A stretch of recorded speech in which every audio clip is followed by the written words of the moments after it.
coalition of 25 U.S. states has sued the Trump administration over its latest round of tariffs on nearly 60 trading partners. The states are asking the U.S. Court of International Trade to block the levies, arguing that President is once again overstepping his authority and using forced labor concerns as a pretext to reimpose tariffs that were declared illegal earlier. The new duties, ranging from 10 to 12.5%, have been imposed under Section 301 of the Trade Act and covers over 99% of U.S. imports. The White House rejected this lawsuit and defended the tariff, saying that the U.S. is using lawful authority to eliminate unreasonable acts and policies burdening U.S. commerce. The new tariffs came after the U.S. Supreme Court dealt the president a major setback in February, ruling that the International Emergency Economic Powers Act does not give the president the power to impose tariffs. Now, India is among the economies impacted by the latest round of tariffs, with Indian exports facing a 10% levy. This comes even as New Delhi and Washington continue to negotiate on a bilateral trade agreement. Both sides have indicated that the talks are now in their final stages, raising questions over what the latest tariff move could mean for the proposed deal.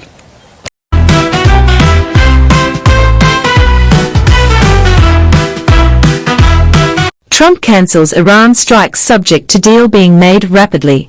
President Trump has announced that he has cancelled planned strikes against Iran.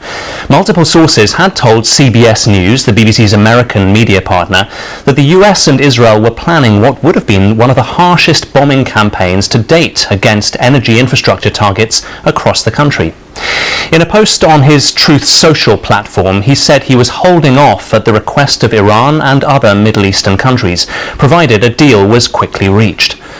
Such a deal would include the immediate opening of the Strait of Hormuz. On Saturday, Iran's Foreign Minister Abbas Araghchi warned against what he called adventurous action by the United States. USA has reportedly run out of ammunition against Iran. White House denied the report, but threatened action for the leak. Meanwhile, Senate has held Forsey guilty of contempt. There's been a somewhat surprise pause in US attacks on Iran over the weekend, and it's come with questions about US munitions supplies. Here's US Ambassador to the UN, Mike Waltz, on NBC's Meet the Press. I want to be crystal clear. The US military has everything that it needs to conduct this campaign as effectively as it needs to be. And I have to tell you, the people that are leaking this nonsense deserve to be in jail. However, NBC News reports the US has been letting some attacks through their defences because they are needing to ration their weapons supply. What's the truth behind this munitions issue? Iran is hoping that we cannot sustain this, which is a really bad miscalculation for the IRGC in Iran.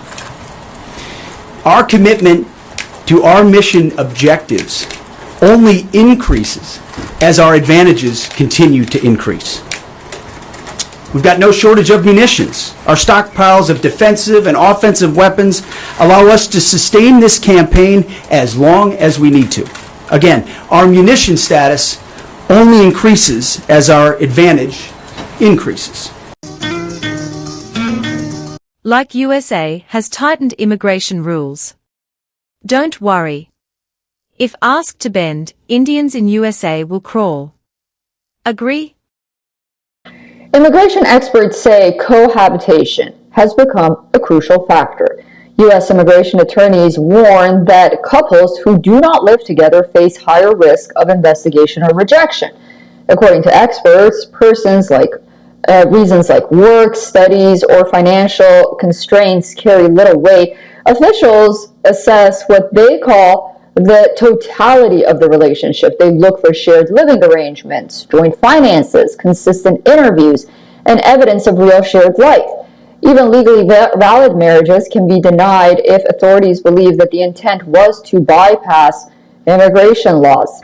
A U.S. green card or permanent residence card allows a foreign national to live and work permanently in the United States.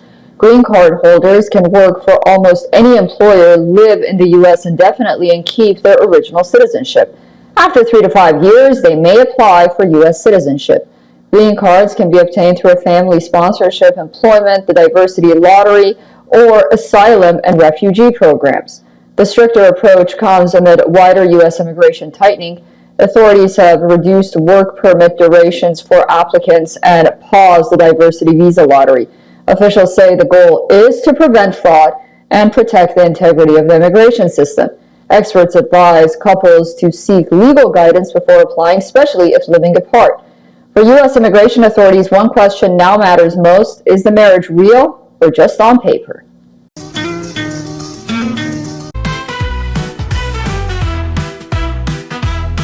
Like Meta's pervert glasses may be banned in Europe, privacy issues. They've been described as pervert glasses, and there have been viral videos of women being filmed without their knowledge. What are your thoughts on wearing them? So the simplest way to think about them is they're a smartphone that you put on your face. Right. Whatever you can do on your smartphone, you can do on these glasses. So you can make a call, you can send a message, you can get the AI assistant to answer a question for you. But most controversially, you can record people and take photographs. So that's where the frictions come in, because, I mean, creepy people on the internet will always be creepy people on the internet, and they'll find ways to use this technology to do pretty creepy things. And so there's been numerous women who've been coming out and saying, I was recorded without my consent and I saw it later on social media. So that's sort of been the sticking point. Yeah. Meta's smart glasses technology exists. Technology exists, it's real, it's here, and it's built on genuinely impressive AI, real-time multimodal processing that takes in visual, audio, and spatial data, synthesizes it, and turns it into something useful before you've even finished blinking. Hey Meta, what am I looking at right now? And the AI tells you. It can identify objects, read text aloud, describe scenes, translate written signs, and provide contextual information about your surroundings. Like, France has banned unsolicited telemarketing calls from the 11th of August. Wow! Starting from next week, unsolicited telemarketing calls will be banned in France. The law is aimed at protecting consumers from intrusive safe speeches and vulnerable people from fraudulent commercial practices, and goes into effect on the 11th of August. Companies will now be prohibited to contact consumers without their prior consent, which can be withdrawn at any time. Over the past 15 years, numerous measures have already been implemented: a ban on cold calling from 06 and 07 numbers, as well as during certain hours of the day or on weekends. However, these restrictions apply only to a few specific sectors. From now on, the ban will apply to virtually all sectors.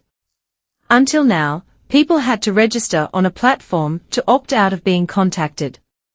The French Finance Ministry said the country is now moving from an opt-out system to one of prior consent. Cold calling will, however, remain permitted in two cases: when the call concerns a contract you have already entered into, or when the company has obtained your prior consent, for example during a purchase, a store visit, or via a phone.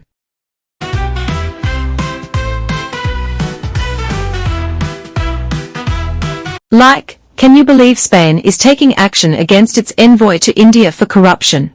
Spain has begun the process of replacing its ambassador to India, Juan Antonio March Pujol, following allegations related to financial dealings and the use of public funds for cultural events. According to reports submitted to Spain's Anti-Corruption Prosecutor's Office in May, the ambassador allegedly sought financial contributions from private companies to fund official cultural programs. One of the allegations involves BLS International, the company that handles Spain's visa processing in India, which reportedly contributed €5,000 towards a cultural event held in Rajasthan.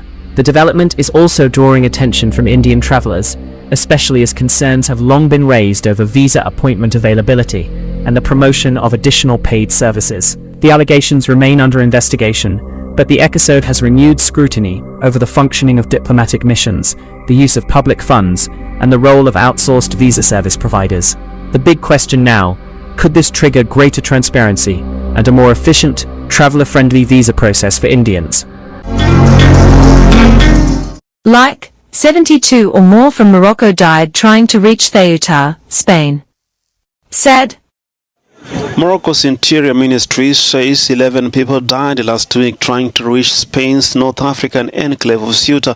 The figure is far below Spain's estimate of at least 72 deaths. The crossing attempt, which unfolded between Wednesday and Friday, saw tens of thousands of migrants try to reach the territory, triggering a diplomatic row inside the European Union. A military spokesperson said 10 of the dead drowned while another person fell from a rocky area. Rabat says it is working with Madrid to verify the toll and identify bodies recovered on Spanish soil. Like, Danish Princess Isabella became first Danish royal to join armed forces. Today marks a massive milestone for both the Danish royal family and the Danish armed forces. On August 3, 2026, Princess Isabella of Denmark officially reported for duty at the Guard Hussar Regiment at Antvorskov Barracks in Slagelse. Rather than turning up with a royal escort or a formal motorcade, Princess Isabella pulled into the barracks entirely on her own, driving her own Audi. Stepping out of the vehicle with a calm, relaxed smile, she greeted military officials and ready-to-work officers, setting a distinctively grounded tone for her very first day. The 19-year-old princess declined the standard conscript salary and financial allowances, opting instead to rely on family support. She isn't just following in the footsteps of her older brother, Crown Prince Christian. She's also part of the historic first cohort under Denmark's expanded 11-month military conscription program. Princess Isabella's entry into military service continues a long-standing Danish royal tradition.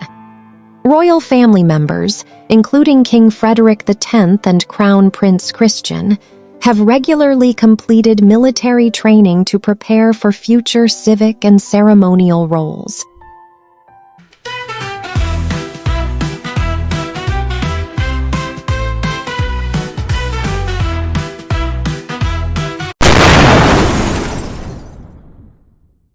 Nothing okay in POK, Islamic regime chokes dissent to death.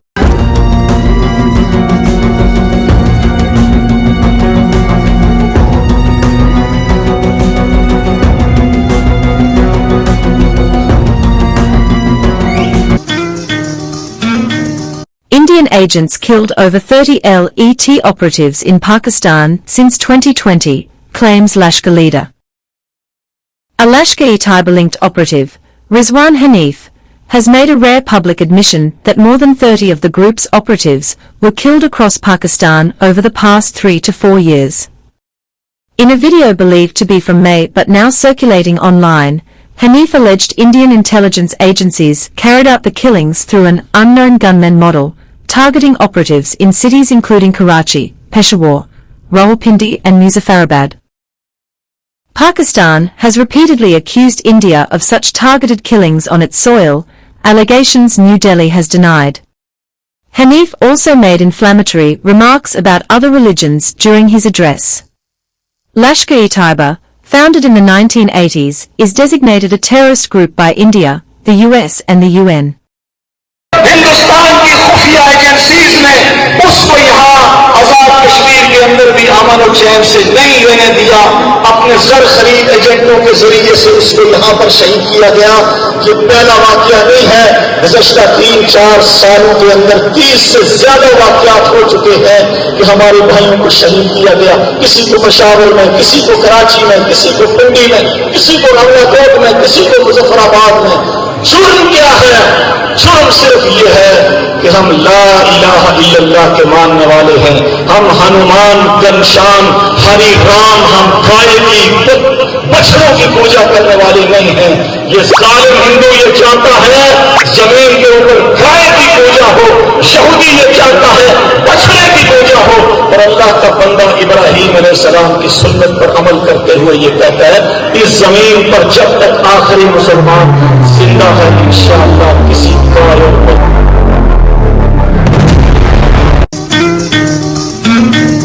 Balochistan declares 11th August as Independence Day, renews call for global recognition after breaking away from Pakistan. Weeks after announcing independence from Pakistan, the Republic of Balochistan has declared 11th August its National Day. The group urged the international community to recognize an independent Balochistan.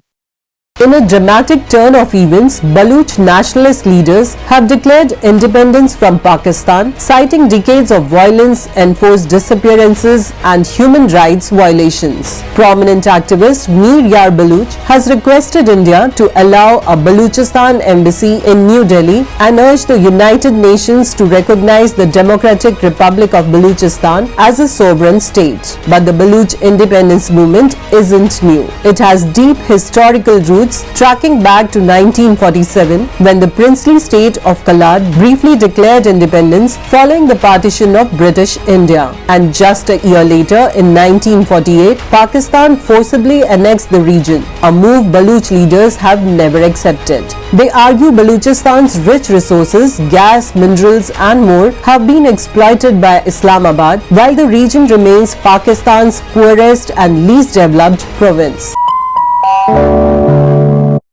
Make a joint defense agreement. Pakistan, Saudi, and Turkey signed joint defense agreement. Pakistan, Saudi Arabia, and Turkey on Friday signed a joint defense agreement under which an attack against any one of the three countries will be regarded as an attack against them all, amid escalating tensions in West Asia. Saudi Arab के Mecca शहर में बीते शुक्रवार को Saudi अरब, तुर्की और पाकिस्तान ने एक रक्षा समझौते पर दस्तखत किए। इस समझौते के मुताबिक इनमें से किसी एक पर हमला तीनों देशों पर हमला माना जाएगा। ऐसे में सवाल उठता है कि क्या तुर्की और सऊदी अरब भारत से संघर्ष की स्थिति में पाकिस्तान का साथ देंगे? आज पहली खबर में बात इस समझौते की।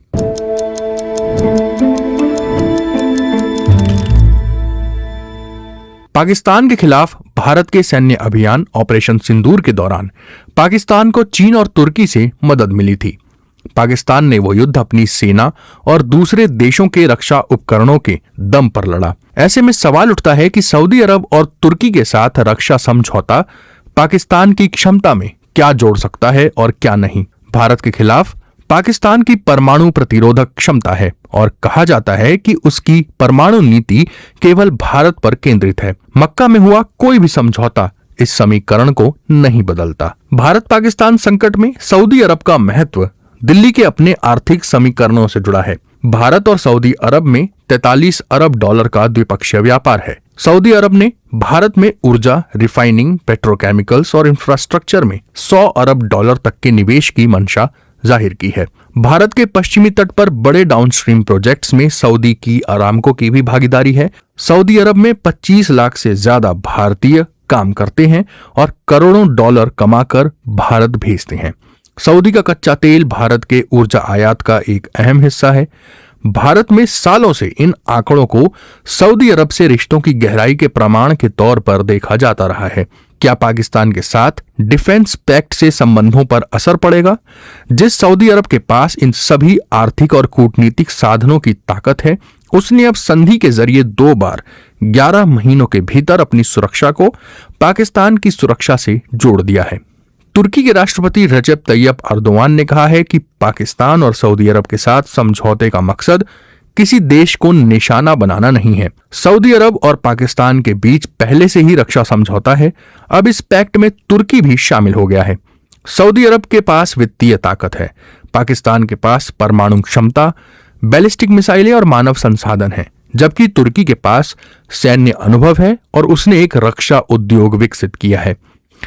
लेकिन भारत के लिए यह सैन्य गठबंधन चिंता की वजह बन सकता है, क्योंकि इसमें शामिल 2 देशों पाकिस्तान और तुर्की के साथ भारत के दोस्ताना रिश्ते नहीं हैं। कई विश्लेषकों का मानना है कि समझौते से पैदा इन आशंकाओं ने निश्चित तौर पर भारत की चिंता बढ़ाई है। सामरिक मामलों के विशेषज्ञ ब्रह्मचलानी के मुताबिक पाकिस्तान, सऊदी अरब और तुर्की के बीच नया रक्षा समझौता भविष्य में भारत पाकिस्तान संघर्ष के दौरान तनाव और डिटरेंस को संभालना मुश्किल बना सकता है। उनका कहना है कि ऑपरेशन सिंदूर के दौरान चीन से पाकिस्तान को मिली सैन्य मदद के अलावा तुर्की की प्रत्यक्ष सहायता ने यह संकेत दिया है कि संघर्ष की स्थिति में तुर्की पाकिस्तान के साथ खड़ा हो सकता है। चलानी के मुताबिक भविष्य में भारत अगर पाकिस्तान में आतंकी ढांचे या सैन्य ठिकानों पर ऑपरेशन सिंदूर जैसी कार्रवाई करता है तो इस्लामाबाद इसे युद्ध की कार्रवाई बताते हुए समझौते के सामूहिक रक्षा प्रावधानों को लागू करने की मांग कर सकता है।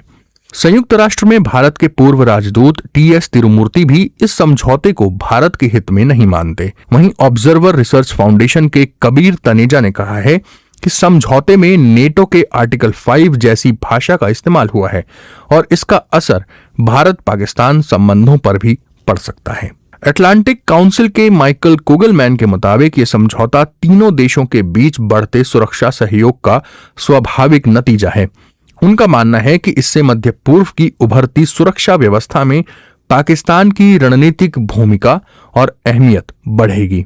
हालांकि युद्ध विश्लेषक जॉन स्पेंसर ने समझौते को खराब विचार बताया। उनका तर्क है कि पाकिस्तान आतंकवादी संगठनों के खिलाफ पर्याप्त कार्रवाई नहीं करता, चीन पर सैन्य रूप से निर्भर है और उसकी अर्थव्यवस्था भी कमजोर है।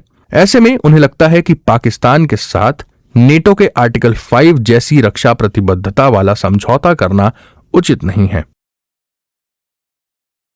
Islamic NATO taking shape. What the Saudi-Pakistan-Turkey Mecca Pact means for Iran and Israel. The signing of the Mecca Joint Defense Agreement by Saudi Arabia, Pakistan and Turkey on Friday marked one of the most significant strategic realignments in West Asia in recent years. The agreement reportedly commits the three countries to treat an armed attack on one member as an attack on all, a principle that immediately invited comparisons with NATO's Article 5. Agni 4. Agni 4's 4,000 kilometers reach surprises Turkish commentators, highlights India's expanding strategic strike capability. India's successful test of the Agni 4 intermediate-range ballistic missile has sparked unexpected discussions among Turkish defense commentators, after a range map shared by open-source intelligence analyst Damian Simon on X illustrated the missile's extensive reach across Eurasia. The graphic showed that the Agni 4's approximately 4,000 kilometer strike envelope extends well beyond India's immediate neighborhood and covers large parts of Central Asia, Western China, Russia, the Middle East, and reaches Turkey. The map quickly attracted attention on Turkish social media, where several defense enthusiasts and commentators expressed surprise that an Indian missile designed decades ago possesses sufficient range to reach Turkish territory, if required. The reactions highlighted how India's strategic missile capabilities remain relatively underappreciated outside Asia, despite the country's steady expansion of its indigenous ballistic missile program over the past 2 decades. Former Bangladesh Prime Minister Sheikh Hasina virtually addressed press conference organized by FCC South Asia in Delhi. A promise to return, a warning of what awaits her, and a direct challenge to those who removed her from power. 2 years after fleeing from Dhaka, Sheikh Hasina has made her first major public media address. This was Sheikh Hasina's first audio address since her exile. In her virtual address, Hasina rejected the July 2024 protests as a peaceful student movement, alleging that organized groups hijacked the agitation and turned it into a campaign to remove her government. She accused the current authorities of political persecution and denying justice. The Awami League Supremo also demanded the lifting of the ban on her party, saying the Bangladesh of today was not the country she helped build. But the strongest message came on her own future, despite knowing that her return could lead to arrest, imprisonment, or even worse. Hasina said she would go back to Bangladesh. My question is, the Sheikh Hasina has been in India for 2 years roughly, and how has her stay been? Has she been in touch with the government of India and its officials? And the fact that she's keen to go back, is this something the government of India is aware of? And how does the government feel? Because the Prime Minister of India in the past has said that Sheikh Hasina is my sister. Well, obviously the fact that she wants to go back has made international headlines, so I'm sure there isn't anyone in India who is not aware. With regards to how they're treating her, they are treating her like a head of state. They're treating her very well. She's staying as with the full services and security of a head of state. They have shown her, Prime Minister Modi's government has shown her the utmost respect, and for that I am eternally grateful. My question is regarding the recent meeting between our High Commissioner in Bangladesh and the advisor to the Prime Minister. Bangladesh has said that it has formally conveyed to India its expectation that Sheikh Hasina should not be allowed to use Indian territory for political speeches or activities that could create instability in Bangladesh. This is ahead of a proposed conference in Delhi tomorrow. What is our response and what was conveyed in the meeting yesterday? So, thank you. The interaction that you are referring to is being organized by a private media entity.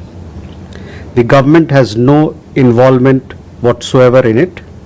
Neither does it endorse any views that may be expressed at the forum. Return now. Bangladesh PM's aide dares exiled Hasina. Pressure builds on Hasina. Tariq Rahman's advisor Syed Mosem Alal challenged Sheikh Hasina to return immediately and not in December. Alal said Bangladesh's judiciary, administration and public opinion should decide whether Hasina is welcomed or not. Hasina said she would return in December despite the possibility of arrest or threats to her life. Bangladesh needs reconciliation. Bangladesh needs constitutional development and constitutional position. Bangladesh people should have their constitutional right, justice. Now they have nothing. Economically, everything ruined. Politically, there is no such politics. No one can talk. No one can speak. Yes, there was the election. Everyone said, yes, this is a good election. Okay, fine. Then why the persecution is going on? Still they are arresting our people, torturing them, killing them. Why?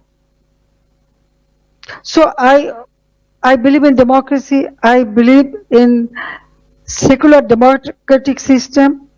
So that's why I want to go back.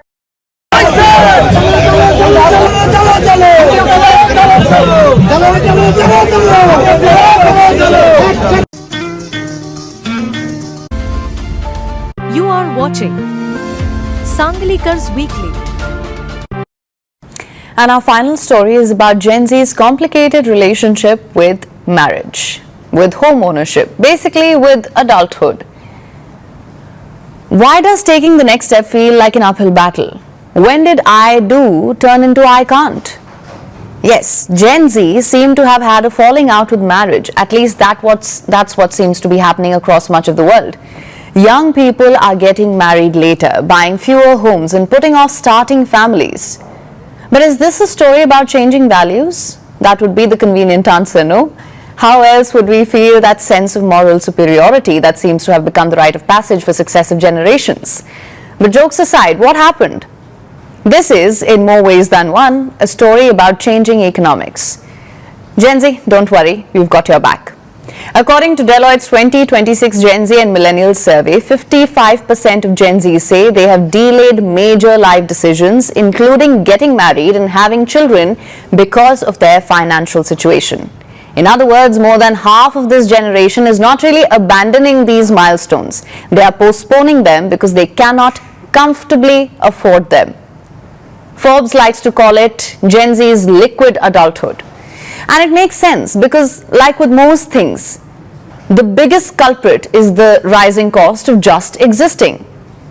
Now, we're sure some of you watching this must be thinking, we supported a family of 4 on a salary of 20,000 rupees at the ripe age of 26, and you are right, that was true. But just sustaining and surviving may not be enough anymore. A Bank of America survey published this year, it found that 49% of Gen Z consider the cost of living to be the single biggest barrier to achieving financial success. Inflation may have cooled in many countries, but housing, food and education, insurance, healthcare, all of these things remain significantly more expensive than they were just perhaps even a few years ago. At the same time, wage growth has struggled to keep pace, making it increasingly difficult for young adults to save for the future while paying for the present. In fact, the report finds that roughly 51% of Gen Z are paying $0 a month for dates. So forget marriage, just the entry fee to the dating pool seems like a financial burden. Now imagine having to add, and I'm quoting, send a message to meet for coffee to the charming person you met in the lift to your monthly budget. And housing sits at the center of this Gen Z financial squeeze. According to reports, 82% of Gen Z believe buying a home is harder for their generation than it was for previous generations. But don't be mistaken. This is not a generation that has given up on home ownership. In fact, 67% still say owning a home is one of their life goals. The problem is affordability. Only 36% believe they are financially ready to buy one. So if you look closely, a pattern emerges. The gap between aspiration and affordability is changing the timeline of adulthood. And marriage has become another casualty of the same financial pressures. Bank of America found that 24% of Gen Z have delayed taking the next step in a relationship because of, you guessed it, money.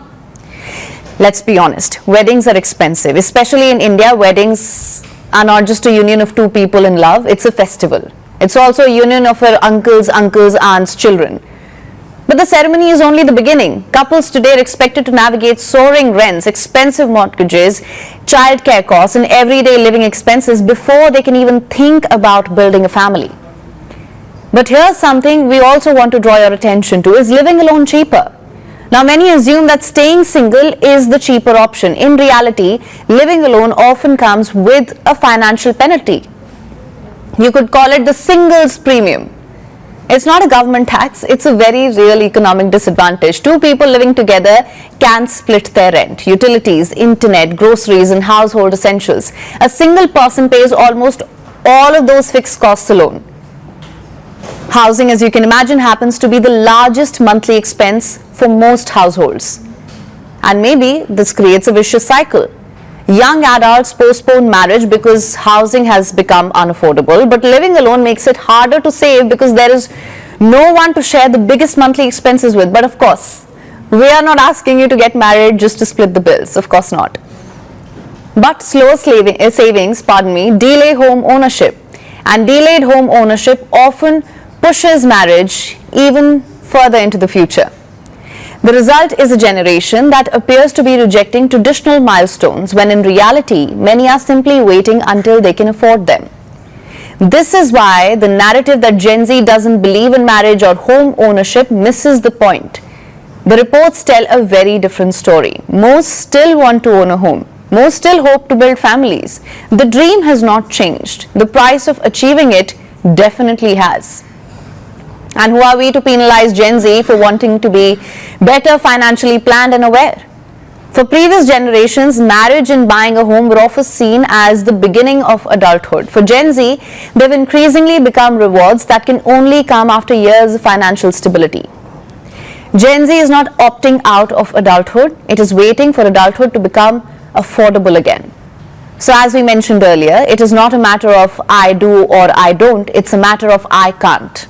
At least not yet.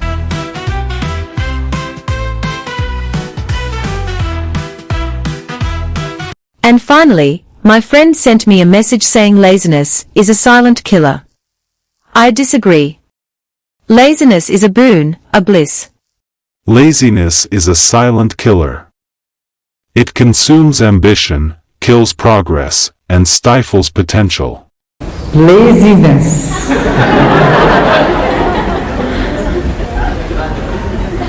Great blessing if it is for notorious people. So when notorious people are lazy, then it's a great blessing to the world.